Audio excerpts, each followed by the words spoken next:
30ാമത് കേരള രാജ്യാന്തര ചലച്ചിത്രമേള ഇന്ന് തിരുവനന്തപുരത്ത് സമാപിക്കും.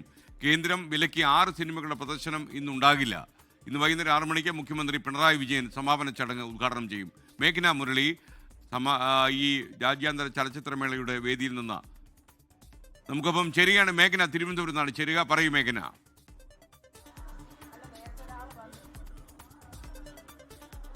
Good morning S K. തലസ്ഥാനത്ത് ഒരു സിനിമാ കാലം കൂടി കടന്നു പോവുകയാണ്. ഇന്ന് സമാപനമാണ്. മുഖ്യമന്ത്രി വൈകിട്ട് ഈ സമാപന പരിപാടി ഉദ്ഘാടനം ചെയ്യും.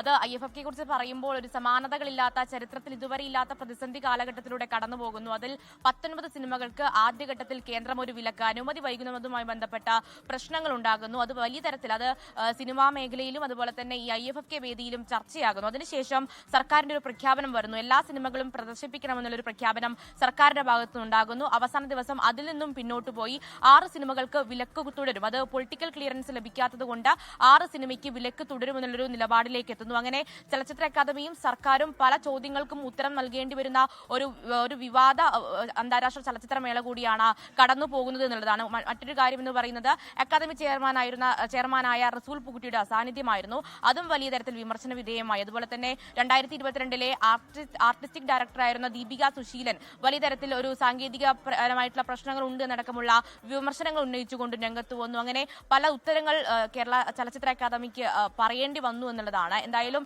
ഇന്ന് സമാപനമാണ്. ഇന്നും 11 സിനിമകൾ വിവിധ തിയേറ്ററുകളിൽ, അത് ടാഗോറും കൈരളിയും നിളയും ശ്രീയും അടക്കമുള്ള വിവിധ തിയേറ്ററുകളായി പ്രദർശിപ്പിക്കുന്നുണ്ട് എന്നുള്ളതാണ്. അതുപോലെ തന്നെ ഇന്നത്തെ പരിപാടിയിൽ 50 വർഷം പൂർത്തിയാക്കിയിട്ടുള്ള സംവിധായകൻ സയ്യിദ് മിശ്രയെ ആദരിക്കുന്നുണ്ട്. അതുപോലെ തന്നെ ലൈഫ് ടൈം അച്ചീവ്മെന്റ് അവാർഡ് നേടിയിട്ടുള്ള മൗറിത്തീനിയൻ സംവിധായകനായിട്ടുള്ള അബ്ദേ റഹ്മാൻ സിസാക്കോ, അദ്ദേഹത്തിനുള്ള പുരസ്കാരവും മുഖ്യമന്ത്രി ഇന്ന് വൈകിട്ടത്തെ ചടങ്ങിൽ സമ്മാനിക്കുമെന്നുള്ളതാണ്. എന്തായാലും ഇന്ന് 11 സിനിമകളുടെ പ്രദർശനം കൂടി പൂർത്തിയായാൽ ലോക സിനിമകൾ, അത് പലതരത്തിലും പ്രേക്ഷക പങ്കാളിത്തം ഉണ്ടായിരുന്നു എന്നുള്ള കാര്യത്തിൽ സംശയമില്ല. അങ്ങനെ ഒരു സിനിമാ കാലത്തിന് കൂടി തിരുവനന്തപുരത്ത് സമാപിക്കുകയാണ്. ലോകത്തെവിടെയായാലും ഏത് സമയത്തും 24 വാർത്തകളും ഓഗ്മെന്റഡ് റിയാലിറ്റി പാക്കേജുകളും എക്സ്പ്ലെയിനറുകളും വിശദമായി കാണാൻ ഞങ്ങളുടെ യൂട്യൂബ് ചാനൽ നിങ്ങൾക്ക് സബ്സ്ക്രൈബ് ചെയ്യാം.